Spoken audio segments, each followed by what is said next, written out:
Assalamu alaikum dear students. So we are here with test number 4 of your test series, and the chapters we are going to discuss in this particular test are gravitation and mechanical properties of solids. So let us get started with the question number 1, and question number 1 is: a planet revolves about sun in elliptical orbit. The aerial velocity of the planet is this, the least distance between planet and the sun is this, then the maximum speed of the planet in kilometer per second is. तो आपको ये समझ आया होगा कि that हमें D A by D T दिया है, और D A by D T जो है इसका वैल्यू जो है that's being provided to we people, that's 4 × 10⁻16।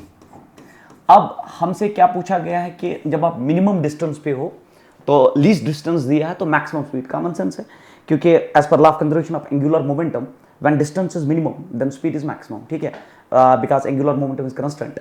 And D A by D T हम जानते हैं ये खुद बराबर होता है L/2m।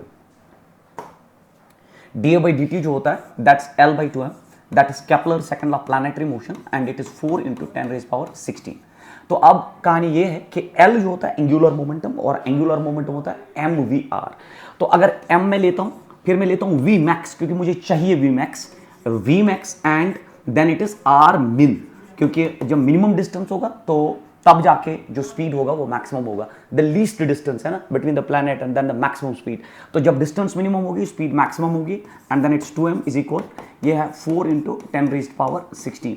तो यहाँ m और m कैंसल आउट हो जाएगा और फिर हमें चाहिए v max। तो v max हो गया बराबर, ये हुआ 4 × 10⁻16 and then multiplied by 2 divided by, तो आपका जो है r min जो है r min डिवाइड होगा, और r min जो है दैट इज 2 × 10⁻12, 2 × 10⁻12, 2 कैंसल आउट होगा और ये बनेगा 4 × 10⁻12। जब ऊपर जाएगा तो ये बचेगा ऊपर 10⁻4, तो ये मीटर्स में आना चाहिए। तो v max होना चाहिए बराबर दैट इज 4 × 10⁻4 मीटर, बट ये किलोमीटर्स में निकालना है तो इट इज 40 किलोमीटर पर second should be the right answer for this particular question. तो ये इसका जो है बिल्कुल सही ऑप्शन होना चाहिए, और ऑप्शन नंबर 4 ही जो है बिल्कुल इसका राइट आंसर है। क्वेश्चन नंबर नेक्स्ट इज बहुत आसान है। Which of the following graphs represent the motion of a planet moving around the sun. तो as per Kepler's third law that square of time period is directly proportional to the cube of the separation. अगर circular orbit है तो cube of that radius, but अगर elliptical orbit है तो cube of semi major axis. तो T square is directly proportional to R cube is the right answer, and that is option number 3 here. तो बिल्कुल आसान है, as per Kepler's third law this should be the right answer. Question number next, the figure shows the elliptical orbit of a planet M about the sun S. The shaded area SCD. So this one, the shaded area SCD is twice the shaded area SAB. तो अगर इसका एक twice है, तो अगर मैं इसका area मानता हूँ A1 या A लेता हूँ, तो ये एरिया फिर twice है, क्योंकि लैंग्वेज ऑफ द क्वेश्चन बोल रही है the shaded area SCD is twice the shaded area SAB if T1 is the time for the planet to move from C to D। तो यहाँ जो टाइम लगा ये कवर करने में area that's 2A time T1 लगा, और इस एरिया को कवर करने में जो टाइम लगा दैट इज T2। हमसे क्या पूछा गया है, if T1 is the time for the planet to move from C to D then T2 is the time to move from A to B, then what is the relation। तो बिल्कुल यही कहानी है that dA by dt is constant as per Kepler second law planetary motion। तो अगर ये देखेंगे आप that is always constant। तो dA by dt जो होता है ये constant होता है, और चूंकि angular momentum is constant, 2 is constant, m is constant, angular momentum constant ये है कि क्योंकि प्लैनेटरी मोशन में जो टॉर्क होता है वो जो है torque is absent. When torque is absent then L is constant, 2m तो कंस्टेंट है, dA by dt is constant. तो dA by dt is constant, तो इसके हिसाब से ये जो है ये A1 था एरिया, तो मैं लिखूंगा A था एरिया। तो अगर हम SCD का देखें तो इसका dA by dt आ जाएगा बराबर A/T1 या T2 इज इक्वल उस साइड का जो है एरिया दैट्स 2A, और उसको टाइम लगता है कवर करने में दैट इज T1। तो हमसे क्या पूछा गया है, we have to calculate T1।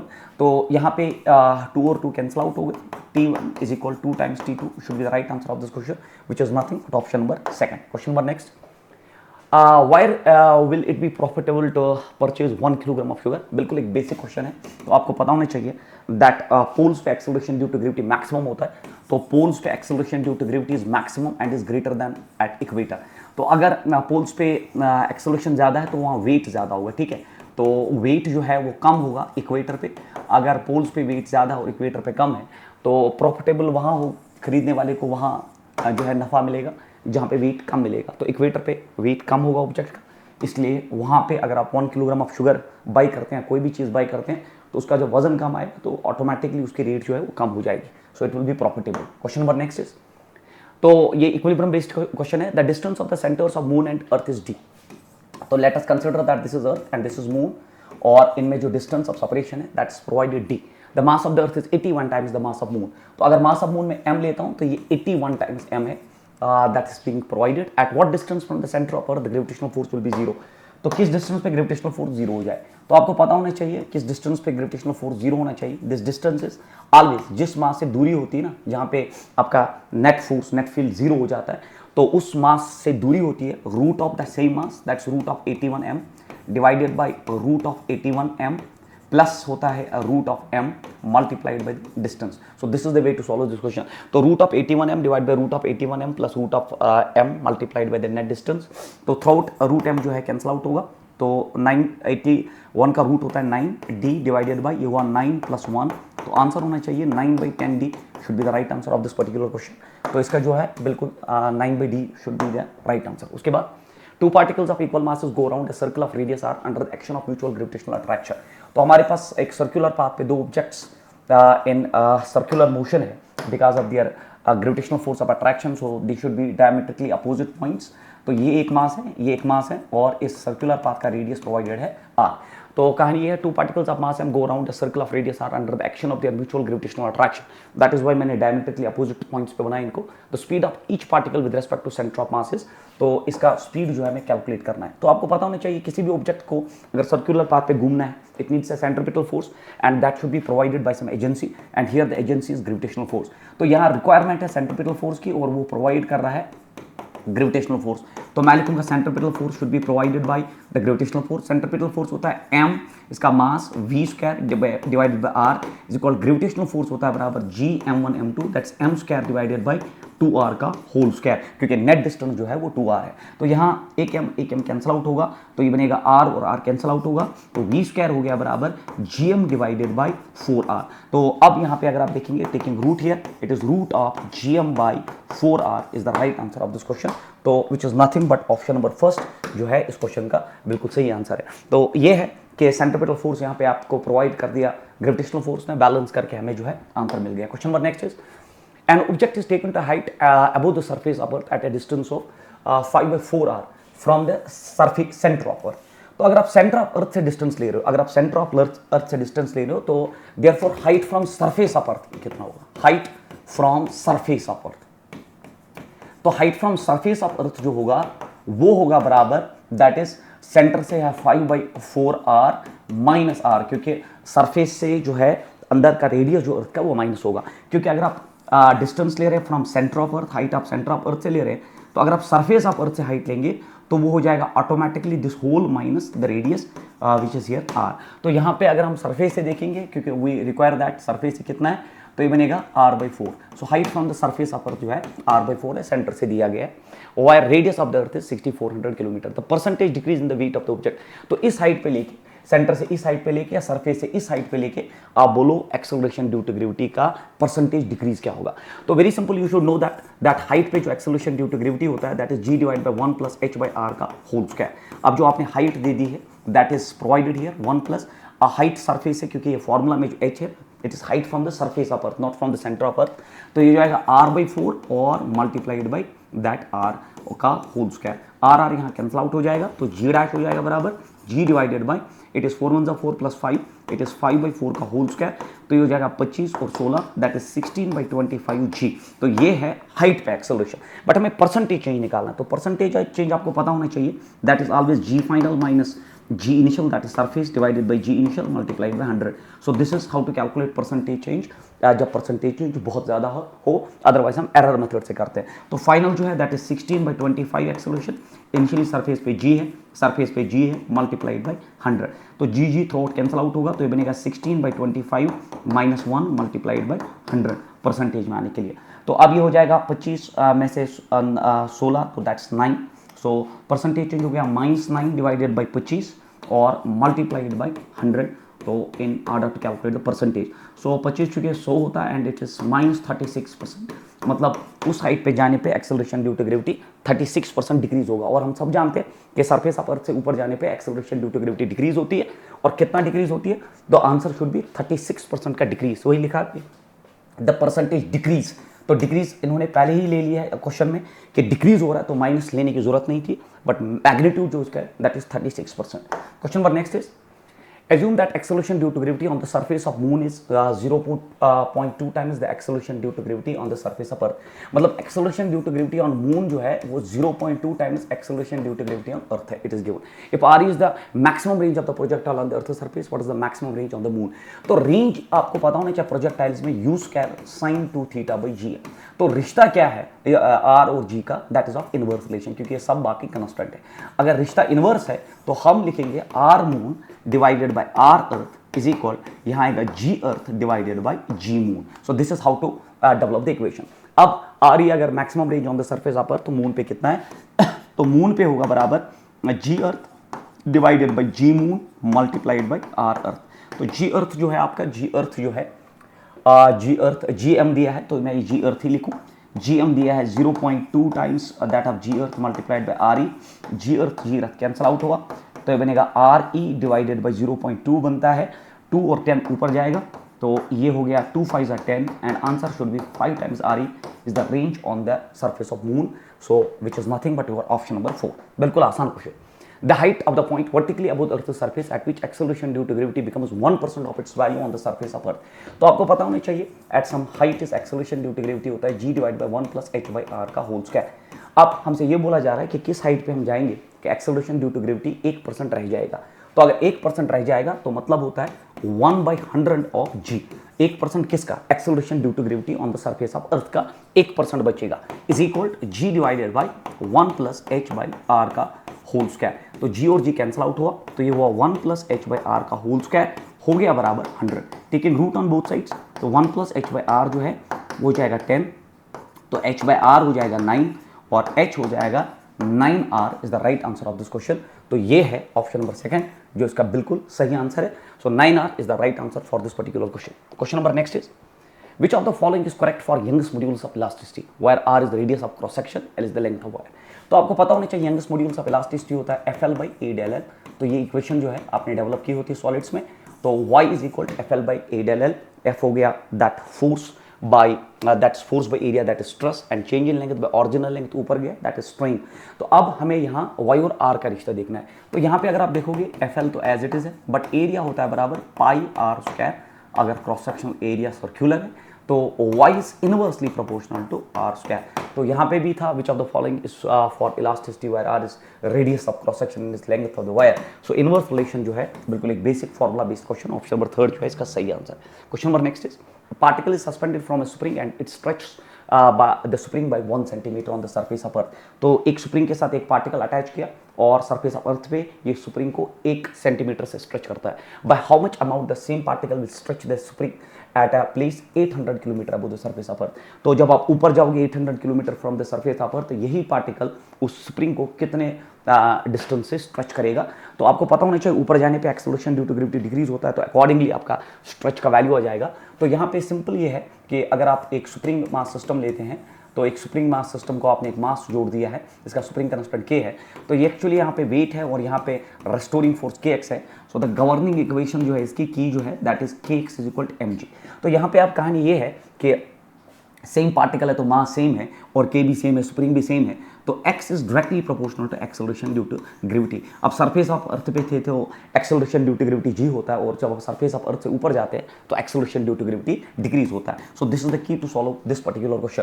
अब हम height divided by x at surface निकालेंगे और हाइट का जो है वो बनेगा बराबर आपका एक्सेलरेशन ड्यू टू ग्रेविटी. आप जानते हो एक्सेलरेशन ड्यू टू ग्रेविटी होता है gm बाई r स्क्वायर. तो हाइट वाला होगा बराबर gm आशा पर divided by r plus h का होल स्क्वायर, क्योंकि जब हम हाइट पे ले जाएंगे तो डिस्टेंस हो जाएगी radius plus that height and S surface हो गया बराबर gm divided by that is r square and r square जो है आपका that is surface of earth. तो gm कैंसिल आउट हो जाएगा और ये ऊपर रह जाएगा r square divided by r plus h का होल स्क्वायर. अब हमें हाइट का डिस्प्लेसमेंट निकालना है तो r हो गया 6400 kilometre it is being provided.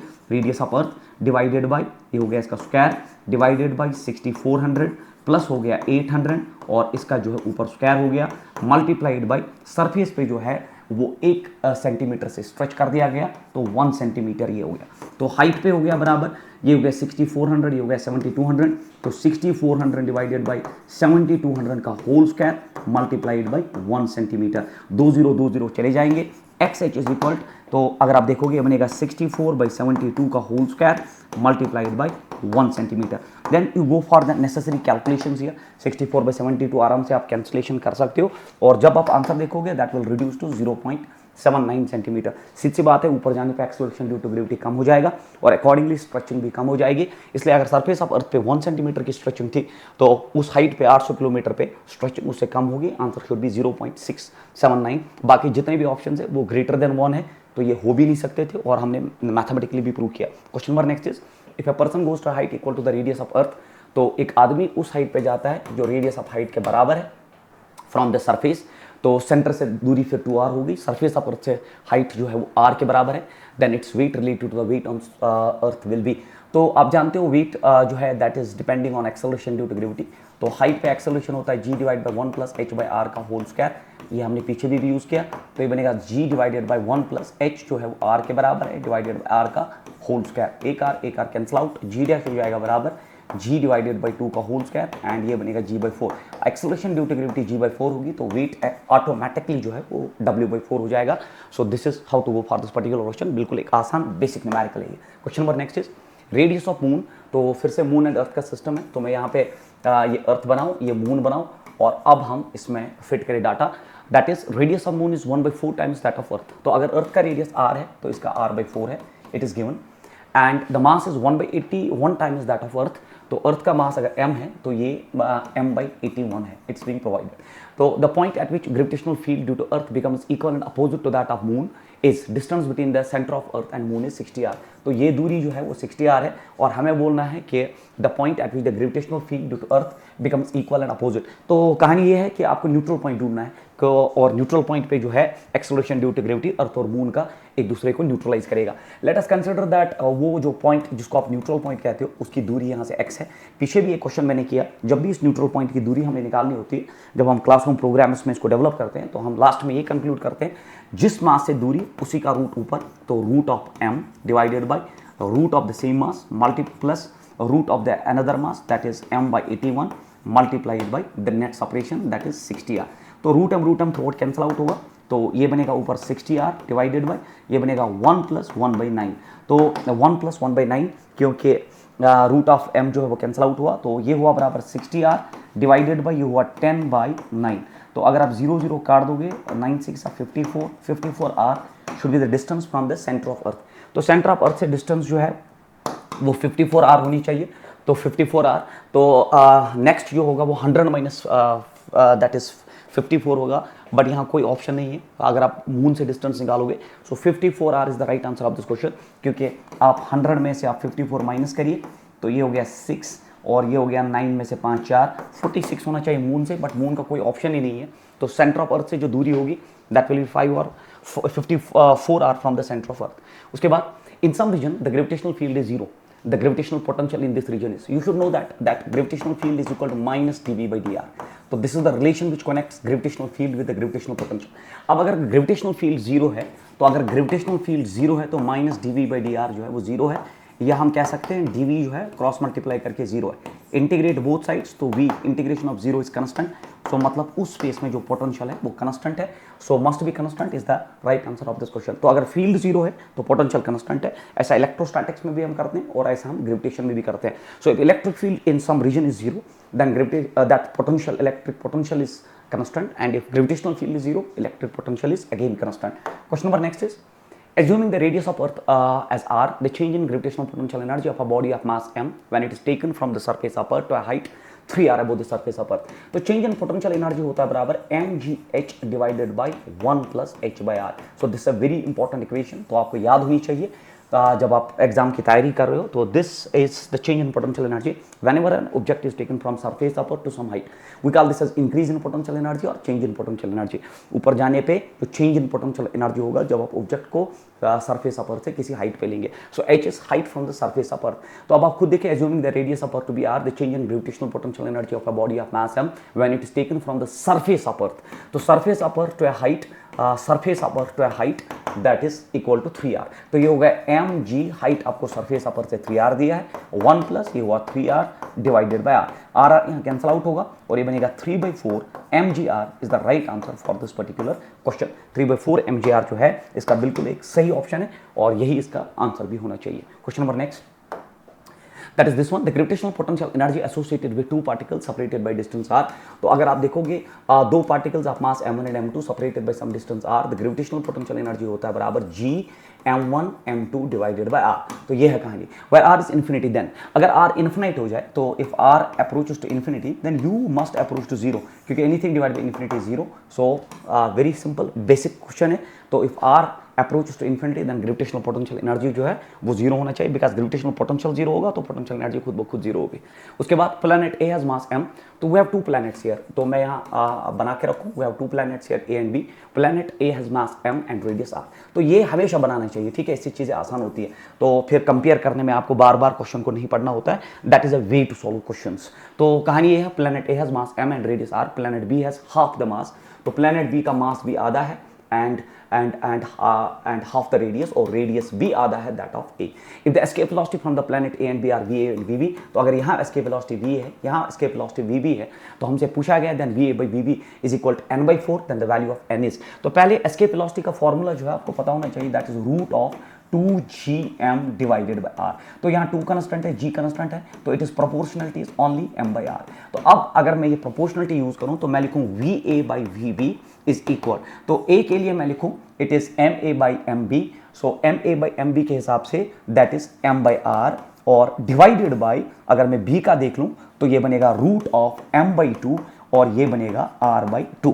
तो ये रेशो आपको प्रोवाइडेड है, दैट इज n/4। तो मैं यहाँ लिखूँ n/4 इज इक्वल, तो यहाँ पे कहानी ये है, ये हो जाएगा root of m/r multiplied by root of, तो बच्चों यहाँ क्या हो जाएगा, देखो 2 यहाँ कैंसिल आउट हो जाएगा, ये बनेगा m/r, तो ये बनेगा r/m। तो ये जब r/m बना, और नहीं r/m sorry, so it is actually m/r here, तो यहाँ mm कैंसिल आउट हुआ, rr कैंसिल आउट हुआ, तो n/4 जो है ऑटोमेटिकली 1 हो गया। तो n का वैल्यू जो है यहाँ पे 4 के बराबर आ जाएगा, which is nothing but your option number 1। So option number 1 is the correct answer, बिल्कुल बेसिक न्यूमेरिकल है, फॉर्मूला बेस्ड। और question number next is the kinetic energy of a satellite in its orbit around the earth is E। तो एक orbital satellite है जिसका kinetic energy उसके orbit में E है। What should be the kinetic energy of the satellite so as to enable to escape from that gravitational pull. तो आपको पता होना चाहिए दैट जब ऑर्बिट में है तो उसका काइनेटिक एनर्जी जो है वो E दिया गया है, और ऑर्बिट में काइनेटिक एनर्जी होगा half of m v0 square, orbital velocity का स्क्वायर, क्योंकि जब ऑर्बिट में प्लैनेट होता है तो उसके पास ऑर्बिटल वेलोसिटी होती है, तो मैंने लिखा ऑर्बिटल वेलोसिटी का स्क्वायर। बट अब आप उसको एस्केप कराना चाहते हो, तो एस्केप वेलोसिटी आपको पता है, ऑर्बिट और ऑर्बिटल वेलोसिटी और एस्केप वेलोसिटी में रिश्ता होता है √2 टाइम्स v0। तो देयरफॉर जो नई काइनेटिक एनर्जी होगी, काइनेटिक एनर्जी डैश, वो होना चाहिए बराबर हाफ ऑफ m। अब ऑर्बिटल के बदले एस्केप वेलोसिटी का स्क्वायर आएगा, और एस्केप वेलोसिटी को एस्केप करना है तो इट इज √2 टाइम्स v0 का होल स्क्वायर। तो ये हो जाएगा 1/2 m, ये हो जाएगा बराबर 2, और ये हो जाएगा v0 स्क्वायर। तो half of m v0 square जो है, half of m v0 square multiplied by 2, half of m v0 square जो है वो e के बराबर है, और ये आंसर हो गया 2e automatically. So this reduces the option to, option number 2 is the right answer for this particular question. तो this is what you should know, that orbital velocity और एस्केप वेलोसिटी का रिश्ता ये है, दैट एस्केप वेलोसिटी हमेशा होता है बराबर √2 टाइम्स द ऑर्बिटल वेलोसिटी। उसके बाद question number next is an artificial satellite orbiting the earth does not fall down because the earth's attraction, so that provides the centripetal force। earth's attraction satellite को actually centripetal force provide करता है, necessary centripetal force, और तब जाके वो satellite जो earth के इर्द गिर्द घूमता है। तो जब force है तो acceleration है, तो मैं ये कहूँगा that an artificial satellite orbiting the earth does not fall down because the earth's attraction provides first the force and therefore the acceleration, so produces the necessary acceleration of its motion in a curved path is the right answer। balanced by the attraction बिल्कुल गलत है, vanishes at some distance is balanced by the viscous drag। So the fun is that कि कोई भी object अगर circular track पे घूमता है, it needs a centripetal force and that is provided here by the gravitational force. So force is provided by the gravitational force and that force provides finally centripetal force, और centripetal force से acceleration आ जाती है to move on that curved path। Question number next is 2 satellites A and B having masses in the ratio that is 4/3 are revolving the circular orbit 3। तो 2 satellites हमारे पास है, 2 satellites हमारे पास है, उनका जो मास रेशियो है ma/mb दैट्स बीइंग प्रोवाइडेड, और वो दिया गया है 4/3। तो मासेस का रेशो दिया गया है और रेडियसेस का रेशो दिया गया है, तो रेडियसेस का रेशो RA/RB भी प्रोवाइडेड है और that's being provided as 3R/4R। तो हम ये कह सकते हैं RR कैंसिल, तो वो प्रोवाइडेड है 3/4, क्योंकि RR यहाँ कैंसिल आउट हो जाएगा। तो around the ratio of total mechanical energy of A and बीज, तो आपको पता होना चाहिए टोटल मैकेनिकल एनर्जी होता है -GMM/2R। तो आपको पता होना चाहिए कि जब एक सैटेलाइट अराउंड अर्थ घूमता है तो उसका टोटल मैकेनिकल एनर्जी होता है sum of kinetic plus potential, and that is -GMM/2R। तो यहाँ पे अब जो है मासेस का रेशो है, तो GM तो कंस्टेंट है, mass of earth G constant है, 2 कंस्टेंट है, तो यहाँ पे माइनस भी आप छोड़ दीजिए, तो E is proportional to M/R।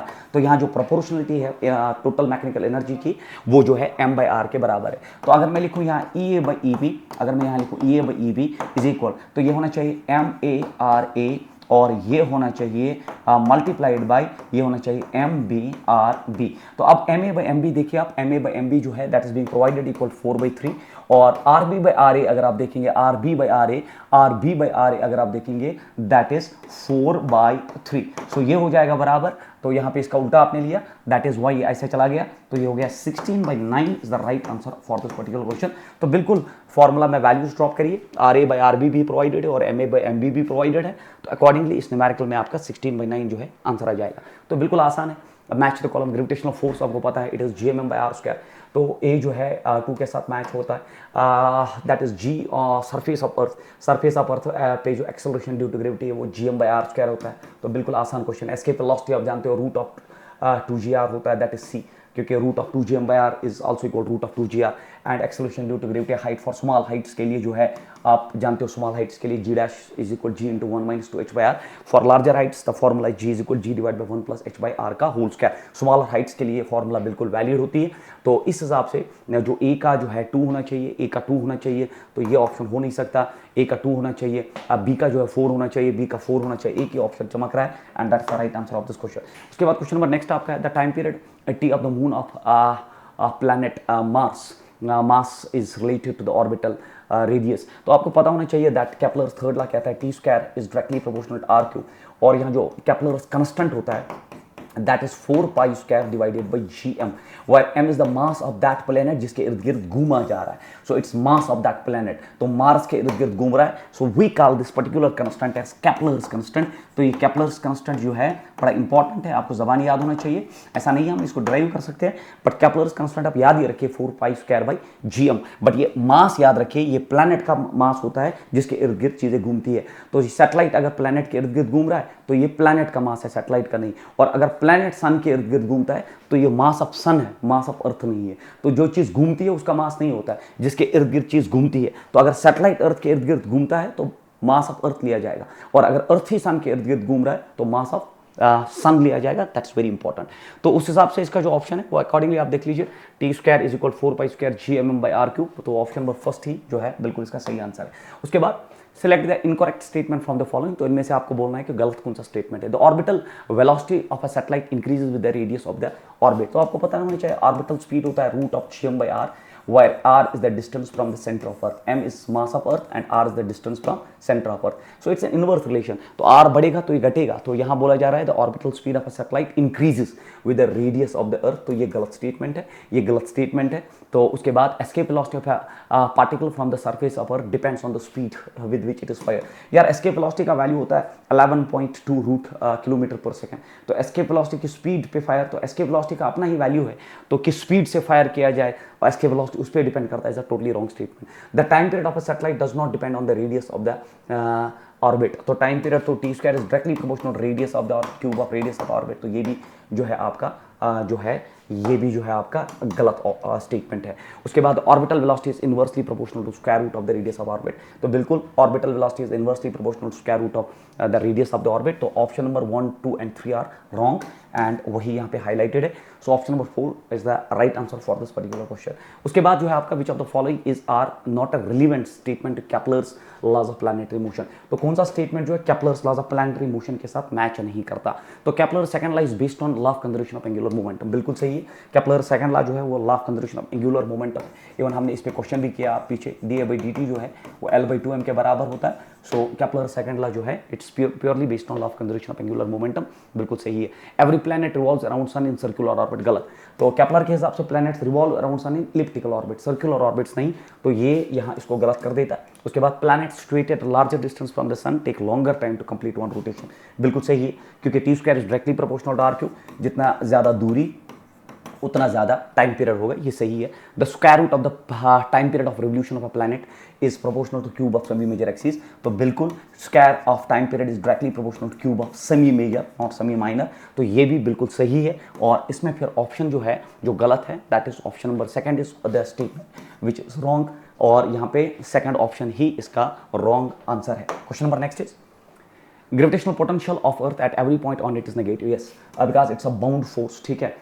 तो ग्रेविटेशनल पोटेंशियल जो है वो ऑब्जेक्ट्स का on the surface of earth कहीं पे भी जो है वो नेगेटिव होता है। Every body on earth is bound to the attraction by the attraction of force. So यहाँ जो नेगेटिव साइन है वो यही दिखाता है that is attractive system, that is bound system, that is why both assertion and reason are correct and reason is the correct explanation of assertion, बिल्कुल आसान है, ये आप सब जानते हैं। Question number next is a straight rod of length L extends from x equal to a to x equal to L plus a, तो हमारे पास एक स्ट्रेट रॉड है जिसमें x इक्वल टू a से स्टार्ट किया गया है तो x equal to L plus a, मतलब लेंथ ऑफ द रॉड जो है वो L है, इट्स क्लियर।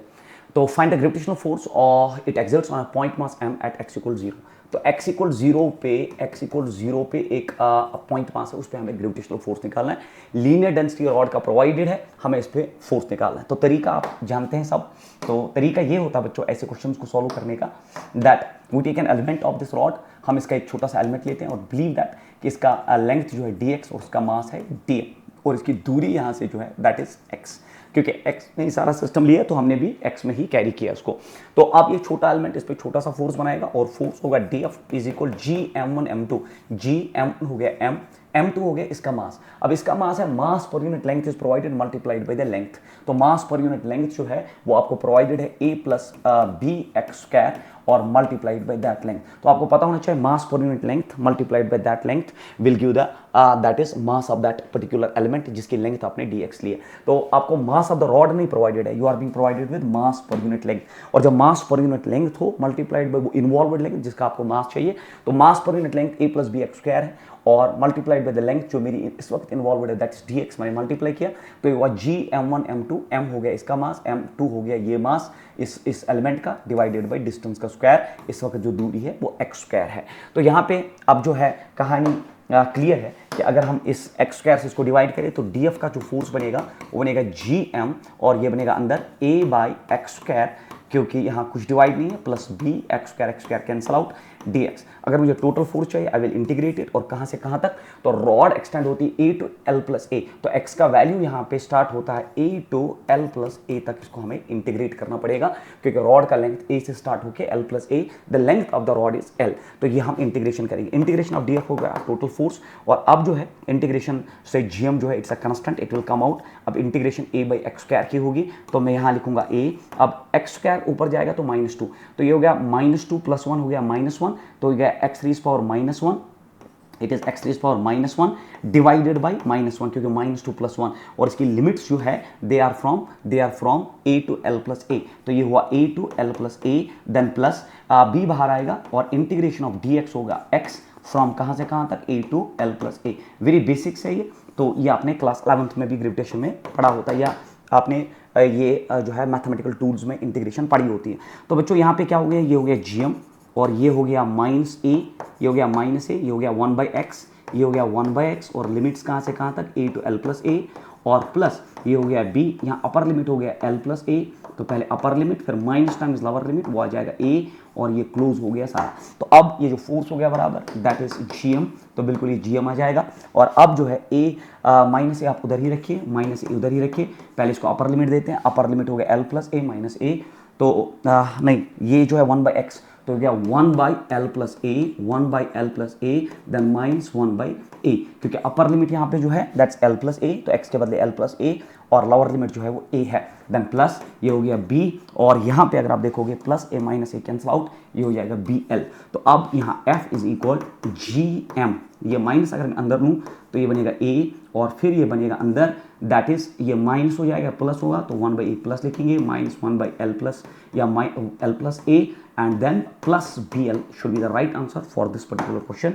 तो आप देख लीजिए it is gm a into 1/a minus 1/a plus bl, so that is the right answer of this question। तो बिल्कुल यहाँ थोड़ा इंटीग्रेशन में आपको एहतियात बरतना है, अदरवाइज बिल्कुल इसका जो आंसर है वो पहली इक्वेशन में क्लियर हो गया कि you should have a concept के जब आपके पास एक्सटेंडेड मासेस हो तो हम उसका एलिमेंट लेके जो है फोर्स लेते हैं और फिर इसको इंटीग्रेट करते हैं रिक्वायर्ड लेंथ पे। उसके बाद नेक्स्ट क्वेश्चन है the radii of two planets are respectively r1 and r2 and their densities are respectively ρ1 and ρ2 the ratio of their acceleration due to gravities at the surface of earth. तो in terms of density आपको पता होना चाहिए, equation होता है बराबर 4/3 pi g rho r। तो यहाँ पे अगर आप देखोगे 4/3 पाई g तो एक कांस्टेंट है, तो यहाँ acceleration due to gravity is directly proportional to rho into density into radius. तो अगर मुझे दो प्लैनेट्स का चाहिए g1/g2 तो क्लियर है कि ये ρ1 r1 हो जाएगा डिवाइडेड बाय, क्योंकि डायरेक्ट रिलेशन है, ये हो जाएगा ρ2 r2। सो ρ1/ρ2 r1/r2 ρ1/ρ2 r1/r2 ऑप्शन नंबर 4 जो है बिल्कुल सही आंसर है। तो you should know that acceleration due to gravity in terms of radius and density on the surface of earth होता है 4/3 pi g rho r density multiplied by radius. उसके बाद a mass of 50 kg is placed at the center of a uniform spherical shell of mass 100 kg। तो हमारे पास एक uniform spherical shell है जिसका मास 100 kg है और उसका रेडियस जो है that's being provided equal to 50 metre. तो हमने उसके सेंटर पे एक 50 kg का ऑब्जेक्ट रखा, हमने उसके सेंटर पे एक 50 kg का ऑब्जेक्ट रखा और हमसे पूछा गया है that if the gravitational pull potential at a point that is 25 metre from the centre. तो यहाँ पे आप बोलो सेंटर से 25 मीटर दूरी पे कितना पोटेंशियल होगा। तो यहाँ पे जो पोटेंशियल होगा, एक तो यहाँ जो पोटेंशियल होगा बच्चों वो होगा एक तो potential due to shell plus potential due to mass. तो potential due to shell, shell के अंदर जो होता है फील्ड 0 होता है, पोटेंशियल कांस्टेंट और उतना ही जितना सरफेस पे होता है और होता है माइनस gm बाई रेडियस और रेडियस शेल का जो है वो 50 है। देन और मास कितना है, mass is provided here, shell का मास जो है वो प्रोवाइडेड है, इसलिए मैं मास उड़ा देता हूं यहाँ पे, शेल का इट्स माइनस gm, m जो है वो 100 दिया है, देन माइनस, अब मास का इस डिस्टेंस पे, इस मास का डिस्टेंस पे होगा माइनस gm, m जो है वो है 50 और दूरी कितनी है that is 25 metre. So this is how to go for this particular question. तो शेल का अपना और मास का अपना, तो ये हुआ 25 दूने 50 एंड 50 दूने 100, तो ये हुआ -4g is the right answer for this particular question which is nothing but option number 4। तो इसका ऑप्शन नंबर 4 जो है बिल्कुल सही ऑप्शन होना चाहिए। उसके बाद a body of mass m is projected with velocity lambda ve in vertically upward direction। तो जो गिवन वेलोसिटी है v गिवन जिसको हम कहते हैं, जिसे हमने फायर किया, that is lambda times escape velocity where जो है लैम्डा इज लेस देन 1। तो जब लैम्डा इज लेस देन 1 तो ऑब्जेक्ट जो है एस्केप वेलोसिटी से कम वेलोसिटी से फायर किया गया तो डेफिनेटली वो किसी हाइट पे रुकेगा, क्योंकि अगर लैम्डा ग्रेटर देन 1 होता तो ऑब्जेक्ट एस्केप करता है, बट लैम्डा लेस देन 1 का मतलब है ऑब्जेक्ट एस्केप नहीं कर पाएगा, उधर ही किसी हाइट पे सिमट जाएगा। If it is given that v is the escape velocity and lambda is less than 1, if air resistance is considered to be negligible then the maximum height from the center of earth to which the body will go। तो सीधी सी बात है वो एक height पे जाएगा और हम क्लासरूम प्रोग्राम्स में आपको पढ़ाते हैं that's always m square r divide by 1 minus n square. तो ये एक ऑब्टेन्ड रिजल्ट है, इसको सॉल्व करने के बाद तो आपको पता होना चाहिए दैट हाइट जो है किस हाइट पे वो रुकेगा, क्योंकि ऑब्जेक्ट का वेलोसिटी एस्केप वेलोसिटी से कम दिया गया है, वो होना चाहिए m square r divide by 1 minus n square, जहां पे n होता है बराबर v given divided by v escape. तो ये फॉर्मूला आपको पता होनी चाहिए। अब v गिवन जो है वो लैम्डा टाइम्स ve है और v एस्केप ve होता है, v कैंसिल आउट हुआ तो n का वैल्यू आ गया लैम्डा। जैसे मैं इसमें लैम्डा ड्रॉप करूंगा n का वैल्यू तो ये होगा lambda square r divided by 1 minus lambda square is the right answer of this question which is nothing but option number 2। तो ये है आपका एक बहुत अच्छा क्वेश्चन जिसमें आपकी वेलोसिटी एस्केप से कम है, ऑब्जेक्ट किसी हाइट पे जाएगा और रुकेगा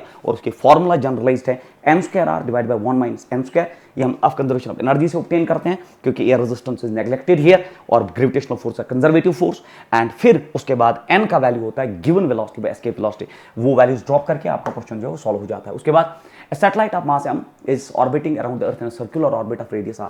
बहुत जबरदस्त क्वेश्चन है। एक सैटेलाइट ऑफ मास m एक ऑर्बिट में जिसका रेडियस आर अराउंड अर्थ घूम रहा है, it starts losing energy due to small air resistance at the rate of C joule per second. तो इसने एयर रेजिस्टेंस की वजह से एनर्जी लॉस करना उस ऑर्बिट में स्टार्ट किया। Find the time taken for the satellite to reach the earth. तो जब एनर्जी लूज करेगा तो जब सैटेलाइट जो अर्थ की तरफ आएगा तो आप बोलिए कितने टाइम पे वो अर्थ पे आ जाएगा। Find the time taken by the satellite to reach the earth.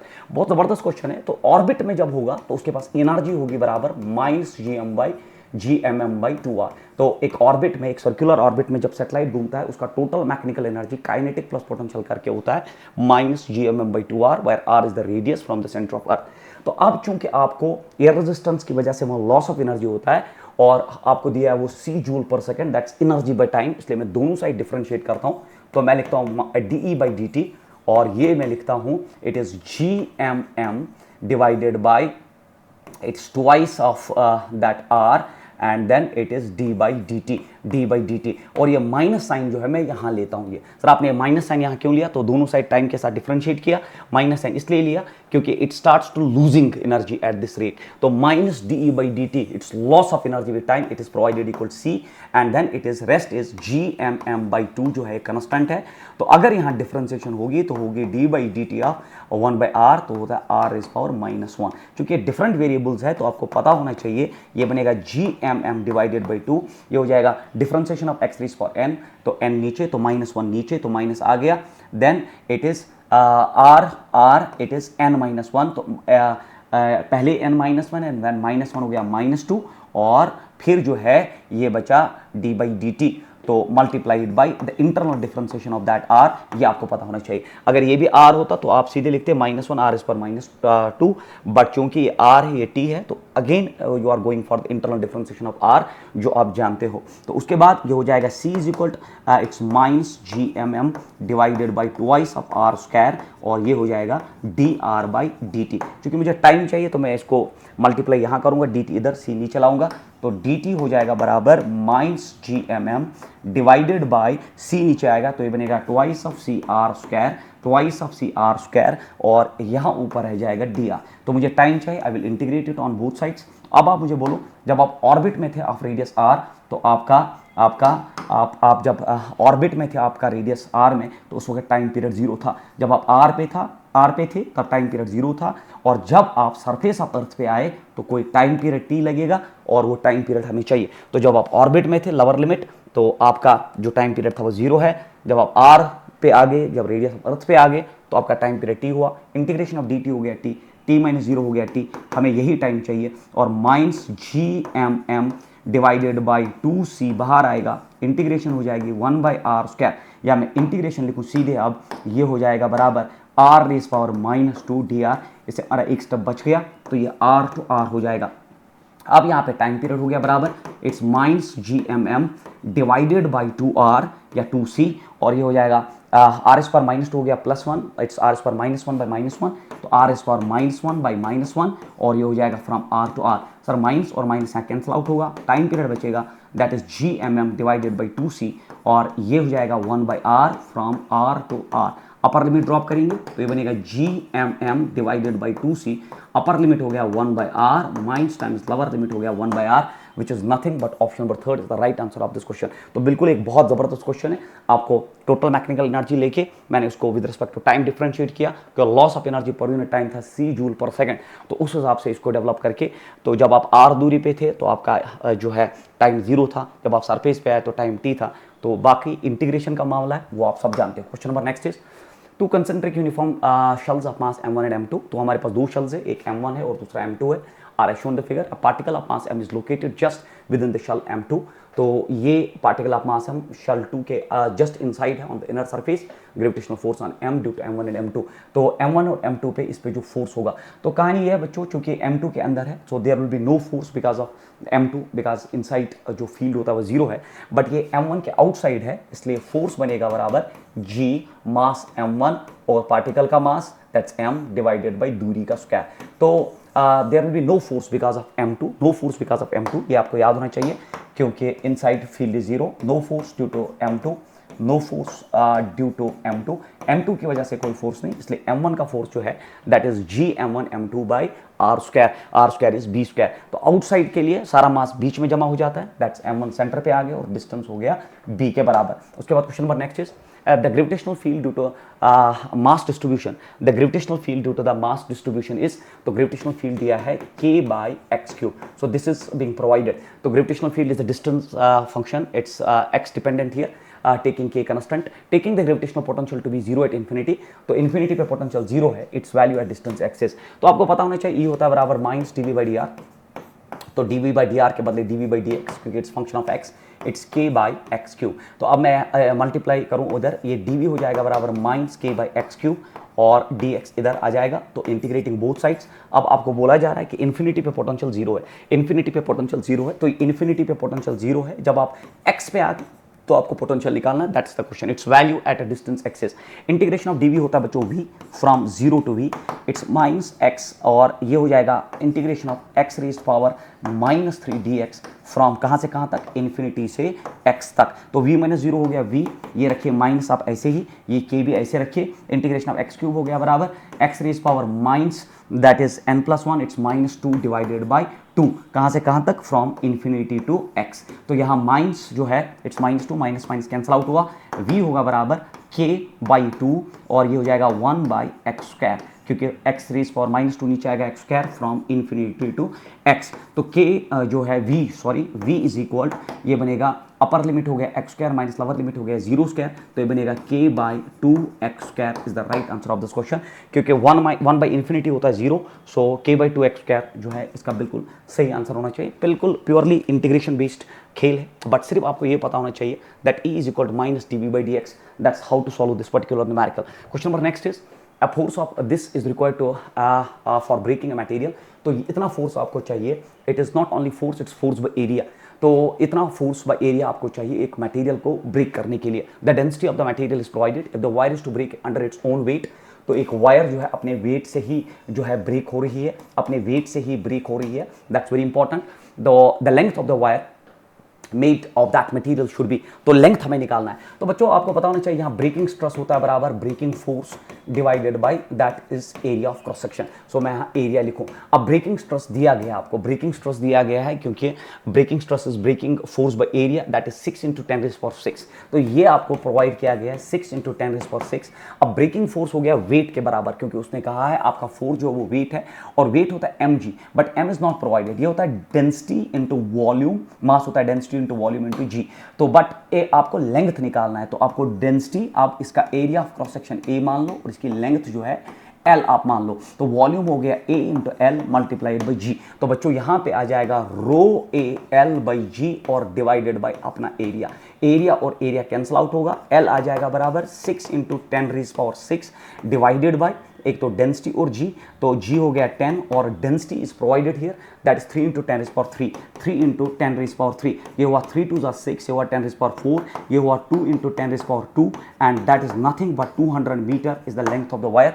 So option number second जो है इसका बिल्कुल एक सही ऑप्शन है and this question is again important, तो ये क्वेश्चन जो है आप देख लीजिए, आपको इससे बहुत फायदा मिलेगा। Question number next is the length of an elastic string is a metre when the longitudinal stress tension is 4 newton, तो द लेंथ जो है ऑटोमेटिकली जब आपने फोर्स दिया है, टेंशन दिया है, तो लेंथ बढ़ गई है और वो a मीटर पे आ गई है, and b metre when the longitudinal tension is 5 newton, और जब आपने लॉन्गिट्यूडिनल टेंशन 5 न्यूटन दिया है तो लेंथ b मीटर तक चली गई है। The length of the string in meter when the longitudinal tension is 9 Newton is a very important numerical। तो आपको पता होना चाहिए बच्चों that F is equal kx, और अगर F is equal kx के हिसाब से आप देख लीजिए तो आपका F जो है पहले वो 4 न्यूटन है और k is that constant of that material। Now x here is that extension, तो extension में अगर आप देखोगे आपका लेंथ अब a मीटर हो चुका है, जब आप 4 न्यूटन दे रहे हो तो एक्सटेंशन होना चाहिए फिर a माइनस एल नॉट, तो एल नॉट में इनिशियल लेंथ मानता हूँ, तो अगर आप 4 न्यूटन के बाद आपकी लेंथ a मीटर है तो उसका मतलब एक्सटेंशन हुआ है, तो a minus L not will give that extension, so as per that Hooke's law F is equal kx, so a minus L not के हिसाब से आपको उसको लिखना पड़ेगा। और फिर जब आपने 5 न्यूटन दिया तो ये हो जाएगा k और ये हो जाएगा अब बराबर b माइनस एल नॉट, क्योंकि अब लेंथ जो है वो b हो गई है और इनिशियल लेंथ जो है वो ऑरिजिनली एल नॉट हो गई। The length of the string in metre when the longitudinal tension is 9 newton, अब जो फोर्स 9 न्यूटन हुआ है k ही रहेगा, तो अब मान लो आप लेंथ कुछ L है minus initial length is equal C, that's equation third, और आपको the length of the string in metre when the longitudinal tension is 9 newton. तो अब आपको जो नई लेंथ है that is what you have to calculate. Now how to solve this particular question, देख लीजिए बच्चों, यहाँ पे अगर आप देखोगे, अगर मैं यहाँ L नॉट निकालूं तो ये बनेगा फ्रॉम इक्वेशन फर्स्ट। अगर हम इक्वेशन फर्स्ट की बात करें तो L नॉट बनेगा बराबर it is 4/k, it is 4/k, 4/k and then actually it's a plus 4/k। तो मैं इसको साफ करता हूँ। तो अगर मुझे L नॉट चाहिए तो मैं L नॉट इधर लेता हूँ, तो बनेगा L नॉट इज इक्वल, ये बनेगा a प्लस 4/k, तो a प्लस 4/k। अब देखिए मैंने सही किया, सो L नॉट मैंने यहाँ लिया, L नॉट इधर आ गया, एक्चुअली k/4 बच्चों, सॉरी इट इज़ यार k/4, तो ये हो गया आपका k/4। तो L नॉट मैंने इधर लिया, a इधर है ही, तो ये बनेगा a इधर है ही और a इधर है ही, और प्लस हो गया k/4। ज़रा मैं इसको आराम से करता बच्चों, मैं थोड़ा जल्दी में कर रहा हूँ, तो कोई गलती ना हो जाए in order to avoid that. तो ये बनेगा 4 is equal it is ka and then it's minus KL not, तो KL नॉट इधर आ जाएगा, तो KL नॉट इधर आ गया, और ये आ गया बराबर इट इज़ ka प्लस या -4 है ना, ये इधर आएगा तो उधर जाएगा। तो बच्चों यहाँ पे अब आपका जो है k चाहिए मुझे, तो मुझे k चाहिए, तो या तो अगर मुझे k चाहिए तो मैं यही k निकालता हूँ, मुझे क्यों जाना है उधर, इट्स L नॉट, तो 4 ये आएगा k, ये बनेगा a माइनस L नॉट। तो बच्चों ये डिवाइड 4/k हो जाएगा, 4/k, और L नॉट इधर आ गया, या 4/k is equal a minus L not, तो L नॉट इधर लाओ, L नॉट इधर लाओ, तो ये बनेगा a minus 4/k, very important. तो L नॉट इधर आया, ये बना a माइनस 4/k, तो हमने कोई गलती नहीं की। इसी तरह अब जब L नॉट आ गया इक्वेशन फर्स्ट से, L नॉट आपको इक्वेशन फर्स्ट से आया, ये हम k निकाल सकते हैं इक्वेशन फर्स्ट से, तो हम k निकालेंगे इक्वेशन फर्स्ट से, L नॉट की जरूरत नहीं है, फर्स्ट विल कैलकुलेट k। तो k हो गया बराबर बच्चों, अगर मुझे k निकालना है तो ये हो जाएगा 4/a L नॉट, ठीक है। अब इसको थोड़ा और शॉर्ट करते हैं, तो मुझे k चाहिए, और k जो है ये बनेगा 4 divided by a L not, equation first. Similarly आपको इस इक्वेशन में भी बन जाएगा k is equal it is 5/b minus L not, equation second. और इसी तरह आपका इक्वेशन नंबर थर्ड में भी बन जाएगा, या इक्वेशन फर्स्ट और सेकंड में ही। तो यहाँ से आप k आप आराम से निकाल सकते हो, या L नॉट निकाल सकते हो। जब k और L नॉट आएगा तो L नॉट यहाँ ड्रॉप करके आपकी जो इक्वेशन है सॉल्व करके आपको जो आंसर है that is 5b minus 4a। तो थोड़ा सा कैलकुलेशन स्टेप्स है, आप k निकालिए, आप L नॉट निकालिए, k और L नॉट निकाल के ये k L नॉट भी ड्रॉप करिए, k भी ड्रॉप करिए, you will get that answer in terms of length, and that is the answer of this question. But concept इसका ये है that f is equal kx। तो 4 न्यूटन पे length a है तो मतलब a minus L not, 5 unit पे length b है तो मतलब b माइनस L नॉट, और अगर 9 यूनिट पे लेंथ कुछ है तो वो होना चाहिए L minus L not, and that length you can calculate out of here. Question number next is a wire of length L is hanging from a fixed support. तो आपके पास एक फिक्स्ड सपोर्ट से एक वायर आप जिसकी length L है आपने hang कर दी है। तो उसके बाद the length change from L1 to L2 when the mass 1 kg and 2 kg are suspended respectively from its free end, then the value of L is. तो आपको पता होना चाहिए y होता है बराबर FL by A del L, तो A del L, तो चेंज इन लेंथ जो होता है, चेंज इन लेंथ हो गया बराबर FL divided by A into Y. But change in length यहाँ पे फोर्थ जो वो वेट की वजह से आपने जब कनेक्ट किया तो यहाँ आ जाएगा mg into L divided by AY। तो अगर आप देखोगे change in length is directly proportional to mass here, the change in length is directly proportional जो आपने मास उसके साथ जो है बांध दिया। और अब अगर आप देखोगे wire of length L is hanging from a fixed support, the length changes to L1। तो जब L1 हो गया तो L1 minus L its original length, and it is because of the mass that जो आपने उसके साथ अटैच किया that is 1g, that's only 1, या मास मैं लिखूं दैट इज 1। और दूसरी बार जो लेंथ हो गया दैट इज L2, जब आपने 2 kg यूज किया तो ये L2 माइनस L, क्योंकि ओरिजिनल लेंथ L है, एंड डिवाइडेड बाई 2। तो मैंने प्रोपोर्शनलिटी डेवलप की, तो मैंने बोला जब लेंथ L1 हुआ फ्रॉम L से तो L1 माइनस L 1 के बराबर हुआ, क्योंकि डायरेक्ट प्रोपोर्शनलिटी है। और जब 2 kg आपने इसके साथ बांध दिया तो लेंथ जो है वो L से L2 हो गया, तो change in length is L2 minus L1। तो ये हो जाएगा twice of L1 minus twice of L is equal L2 minus L। तो आपको L चाहिए तो L उधर लेंगे, तो ये बनेगा twice of L1 minus L2 is equal to L उधर जाएगा तो प्लस हो जाएगा, तो L is equal twice of L1 minus L2 is the right answer of this question, which is nothing but our option number third जो है इसका सही आंसर है। उसके बाद next is for the following for the given graph Hooke's lies obeyed in the region. तो आपको पता होना चाहिए आपको proportionality limit Hooke's lies valid, तो प्रोपोर्शनलिटी लिमिट तक प्रोपोर्शनैलिटी जो लिमिट होती है प्रोपोर्शनैलिटी लिमिट जो होती है वहां तक हुक्स लॉ वैलिड होता है। तो हुक्स लॉ जो है it's valid only that is stress is directly proportional to strain and that is valid only up to proportional limit, जहां तक ग्राफ सीधी लाइन पे है। तो O is the right answer. उसके बाद थोड़ा सा ऊपर इलास्टिक लिमिट होता है जो पॉइंट ई है, और इलास्टिक लिमिट तक the material regain its shape completely, but Hooke's law सिर्फ प्रोपोर्शनलिटी लिमिट तक वैलिड होता है, और प्रोपोर्शनलिटी लिमिट इलास्टिक लिमिट से थोड़ा नीचे होता है, इलास्टिक लिमिट थोड़ा उससे ऊपर होता है। आप एनसीईआरटी में ये ग्राफ देख सकते हैं। उसके बाद question number next is the Young's modulus of a perfectly rigid body is. तो यंगेस्ट मॉड्यूलस होता है बराबर F L by A del L. तो अब अगर परफेक्टली रिजिड बॉडी है, तो परफेक्टली रिजिड बॉडी मतलब उसमें चेंज इन लेंथ ही नहीं होता। अब अगर उसमें चेंज इन लेंथ ही नहीं होता तो anything divided by 0 is infinite. So infinity is the Young's modulus for that material which is perfectly rigid, क्योंकि परफेक्टली रिजिड का मतलब हो गया कि उसमें लेंथ में कोई डेवलपमेंट नहीं, कोई चेंज नहीं। When there is no change in length तो change is 0 and youngest modulus becomes infinite. तो उस मटेरियल को आप वायर्स में ड्रा नहीं कर सकते, मतलब हम कहेंगे उसकी डक्टिलिटी नहीं है, क्योंकि ductility is that property by which we draw the wires into we draw the material into wires, and malleability is that property we draw the materials into sheets। तो ऐसे मटेरियल जो है डक्टाइल नहीं होंगे जिनका यंगेस्ट मॉड्यूलस जो है वो इनफिनिट होगा। So when a pressure of 100 atmosphere is applied on a spherical ball then its volume reduces to 0.01%। The bulk modulus of the material of the rubber in this is. तो इस unit में आपको bulk modulus निकालना है। तो बिल्कुल एक basic formula है। तो बल्क मॉड्यूलस होता है P divided by it is del V by V। तो मैं लिख सकता हूँ डेल V बाई V। तो ये हो गया 100 प्रेशर आपको दिया गया है 100 एटमॉस्फेयर, तो ये हो गया 100 ATM में दिया है, और divided by change in volume by volume is 0.01% mean 0.01 divided by 100। तो अगर आप इसको सॉल्व करोगे ये बनेगा 10⁻⁶ एटमॉस्फेयर। तो एटमॉस्फेयर को आप लाइए न्यूटन में, तो ये बनेगा प्लस 10⁵ मल्टीप्लाई होगा तो ये बनेगा 10⁻11 न्यूटन बाई मीटर स्क्वायर, और डाइन में बन जाएगा ये 10⁻12 dyne by centimetre square is the way. So यहाँ पे थोड़ा यूनिट्स का ख्याल रखना है, बाकी चीज़ें जो है बिल्कुल आसान है, मुझे लगता है आपको आया होगा। उसके बाद the Young's modulus of a material of a wire is this, if the elongation strain is this then the energy stored in the material per unit wire। तो आपको पता होना चाहिए एनर्जी स्टोर होता है बराबर half of stress into strain. क्योंकि यहाँ स्ट्रेस का जिक्र ही नहीं है, यहाँ स्ट्रेन में ही कहानी है। तो आपको ये भी पता होना चाहिए कि y होता है बराबर स्ट्रेस बाई स्ट्रेन। तो y होता है बराबर स्ट्रेस बाई स्ट्रेन। तो स्ट्रेस किसके बराबर हो गया? स्ट्रेस हो गया बराबर y इंटू स्ट्रेन। तो स्ट्रेस हो गया y इंटू स्ट्रेन, तो एनर्जी स्टोर हो गया हाफ ऑफ, तो ये हो गया y इंटू स्ट्रेन का square. So this is the way to solve this particular question, क्योंकि as per the given data. तो यहाँ पे आपको youngest modulus of a wire is given that's 2 × 10⁻10 and multiplied by strain का square, और strain 1% elongation है तो 1/100 का होल स्क्वायर। तो बनेगा 10⁻4, इसमें से कैंसिल आउट होगा, ये 10 जो है 10 था, तो 10⁻4 इसमें जब माइनस हो जाएगा तो ये बनेगा 2 × 10⁻6, क्योंकि 10⁻4 कैंसिल आउट होगा, और ये जो है 1/2 it is 1% the energy stored in the wire per unit volume. Per unit volume जो है accordingly you can develop, it is 10⁻6 in energy stored in this. तो इट इज़ 1%, 1/100, और फिर आप ये सॉल्व करिए, you will get the answer that's 10⁻6 is the right answer of this question. तो बच्चों कितना लिया मैंने इसमें? 1% then the energy stored in the wire.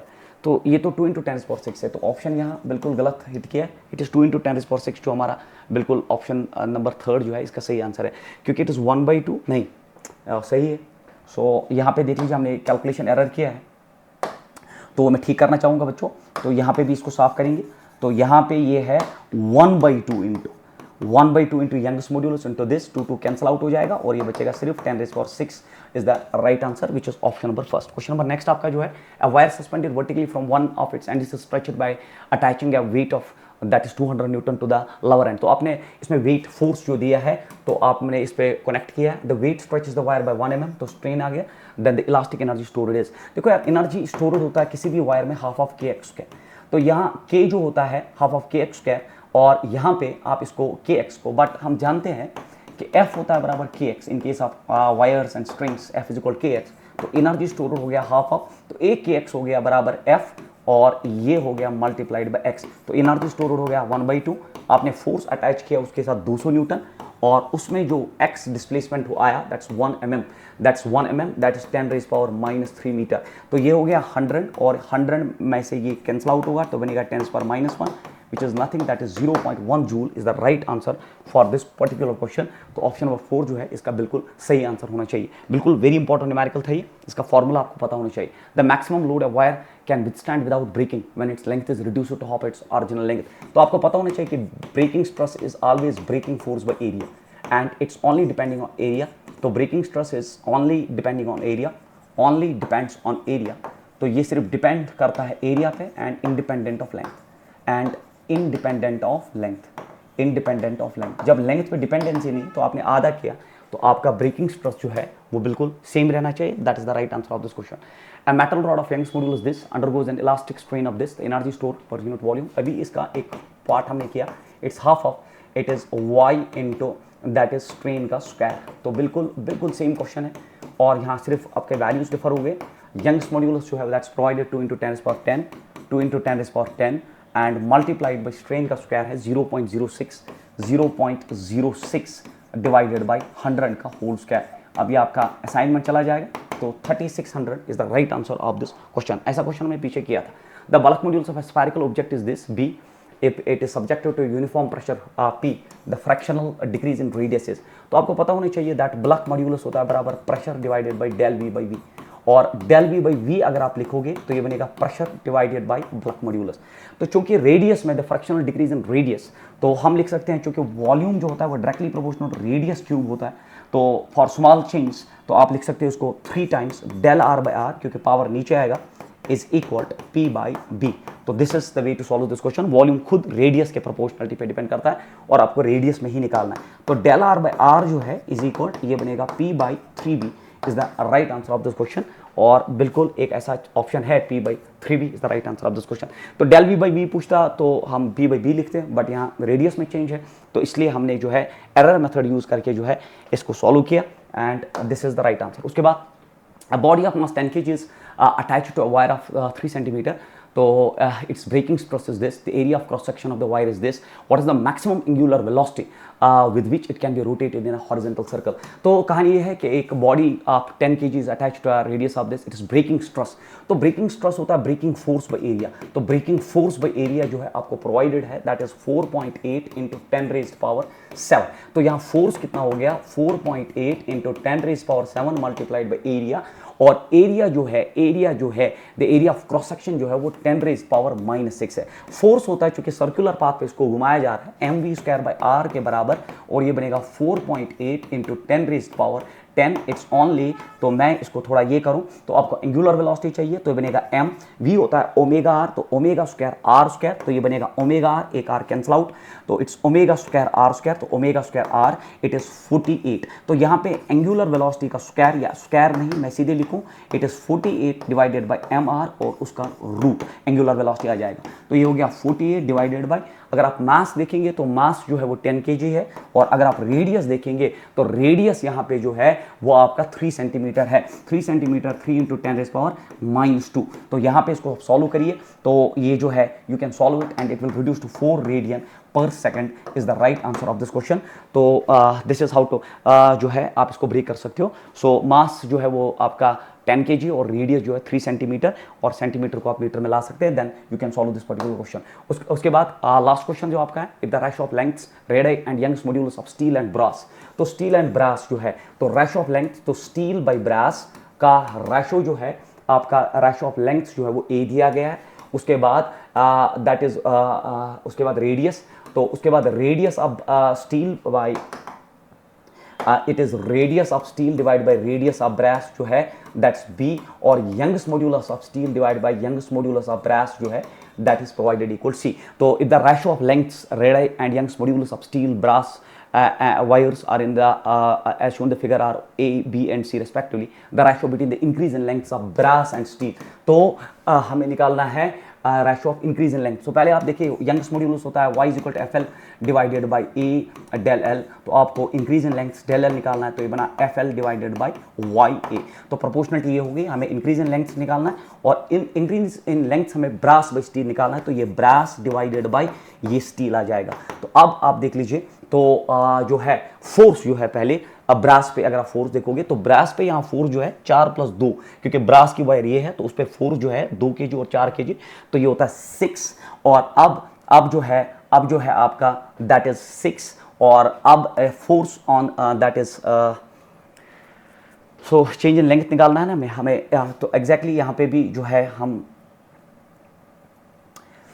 यहाँ अगर इक्वेशन बनाए फिर बाद में डालेंगे तो चेंज इन लेंथ में हम लिखेंगे यहाँ F brass divide L brass divided by Y brass and area of brass. तो एरिया ब्रास में रेडियस आएगा तो आर स्क्वायर आ जाएगा क्योंकि पाई आर स्क्वायर, तो आर ब्रास का स्क्वायर और मल्टीप्लाई हो जाएगा चूंकि इनवर्स है तो यहाँ आ जाएगा एफ स्टील एल स्टील और ये आ जाएगा यहाँ पे वाई स्टील और ये आ जाएगा आर स्टील का स्क्वायर। तो अब F B by F S, तो ब्रास पे अगर आप देखोगे 6 न्यूटन का फोर्स है और अगर आप स्टील पे देखोगे दैट इज 4, तो इट इज 6 डिवाइडेड बाय 4। उसके बाद length of brass by length of steel देखिए आप, length of brass by length of steel देखिए, length of brass by length of steel 1/a हो जाएगा रेसिप्रोकल। उसके बाद आप देख लीजिए, उसके बाद Young's modulus of steel by Young's modulus of brass देख लीजिए, वो आ जाएगा c multiplied by that is radius of steel by radius of brass का स्क्वायर हो जाएगा b स्क्वायर। सो ये हुआ 2 3 6 2 2 4, सो ये हो जाएगा 3cb square divided by 2a, 3cb square by 2a, 3cb square by 2a। तो यहाँ ऑप्शन जो है फोर्थ नहीं है, option number 3c square 3cb square by 2a is the right answer of this question, and that completes the interaction for this particular paper. So wish you best of luck, keep working. जब तक आपका exam आ जाए you are 100% then only जो है आप success achieve करोगे। So अल्लाह bless you all, thank you so much.